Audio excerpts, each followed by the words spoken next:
कहानी हर घर की ऐसी होनी चाहिए। सुबह 10 बजे तक सोने वाली और बार बार उठाने पर भी थोड़ी देर और सोने दो ना कहने वाली शालिनी आज भोर को 6 बजे ही उठ गई थी। इतना ही नहीं, उसने सबके लिए चाय बनाई, पेपर लेकर आई, बगीचे में पानी दिया और पापा को सुबह मॉर्निंग वॉक के लिए भी उठाया। सभी लोग शालिनी को बड़ा आश्चर्य से देख रहे थे। सभी का एक ही सवाल था, शालिनी तुम ये क्या कर रही हो? शालिनी ने धीरे से जवाब दिया, 3 महीने हो गए हैं मेरी शादी को तय हुए। वहाँ पर कौन होगा मेरे आगे पीछे घूमने वाला? वहाँ तो सब मुझे ही करना होगा। बस इसलिए आज से ही शुरू कर दिया। घर की बेटी को इतना समझदार होते देख सबको खुशी हो रही थी और साथ साथ बुरा भी लग रहा था। बुरा लगने वाली बात भी थी क्योंकि अब वह हमेशा के लिए उनको छोड़कर उसके ससुराल जाने वाली थी। 1 और महीना बीत गया और आखिरकार शालिनी की शादी हो गई।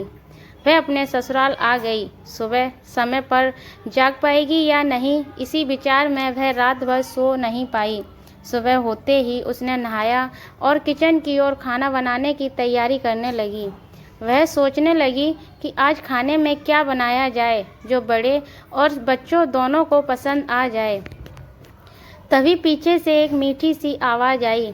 शालिनी ने पीछे मुड़कर देखा तो उसकी सासू माँ थी। अरे बेटा, इतनी जल्दी क्यों उठ गई?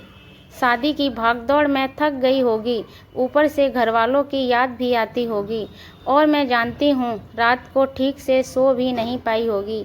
ऐसे तो तुम्हारी तबीयत खराब हो जाएगी।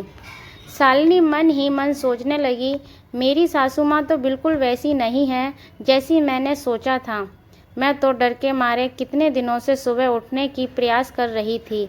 यह तो परिस्थिति बिल्कुल अलग है। शालिनी ने कुछ काम खत्म किया था, तभी सासू माँ ने आवाज़ दी, बेटा इधर आओ, देखो तो सही क्या बना रही हूँ। मटर पनीर, पराठा और गाजर का हलवा। अरे वाह, अरे वाह, यह तो सभी मेरी फेवरेट डिश हैं। शालिनी बोली। उसे तो कुछ समझ ही नहीं आ रहा था कि उसे लग रहा था कि जैसे यह सपना है। शालिनी को एहसास हुआ कि यह सपना नहीं, सच है। सासू माँ ने कुछ कहा, शालिनी सुन नहीं पाई, वो थोड़ी डर गई।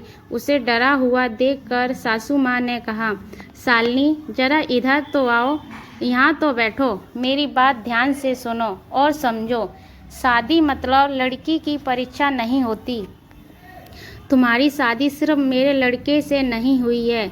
जितनी जिम्मेदारी उसकी तुम्हें खुश रखने की है, उतनी ही हम सभी की। हमने तुम्हें घर सिर्फ काम करने के लिए नहीं लाया। तुम्हें क्या आता है और क्या हमारे लिए कर सकती हो, यह सब देखने के लिए तो बिल्कुल नहीं। और हम तुम्हारी आज़ादी भी तुमसे नहीं छीनेंगे। अगर अपनी बात करूं तो मुझे सिर्फ एक अच्छी फ्रेंड चाहिए। मैं बिल्कुल नहीं मानती कि बहू ने सुबह सुबह जल्दी उठकर पूजा पाठ करना चाहिए और मैं यह भी नहीं मानती कि बहू को बहुत अच्छा खाना पकाना चाहिए। शादी का मतलब तुम्हारे सपनों का बलिदान बिल्कुल भी नहीं हो सकता।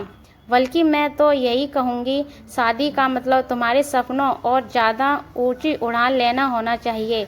हम सब हमेशा तुम्हारे साथ, हर दिन हर पल। शालिनी की शादी को अब 10 साल बीत चुके थे।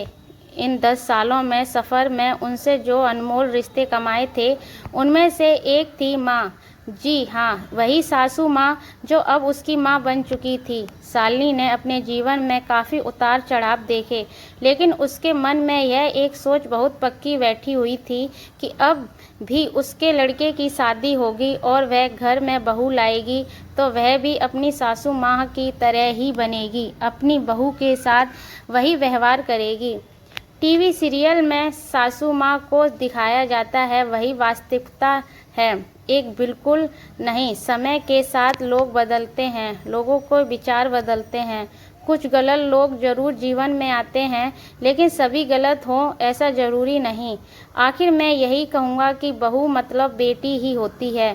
गलतियाँ तो हर किसी से होती हैं, इसलिए बहू के साथ भी वैसा ही व्यवहार करें जैसा खुद की बेटी के साथ करते हैं। धन्यवाद।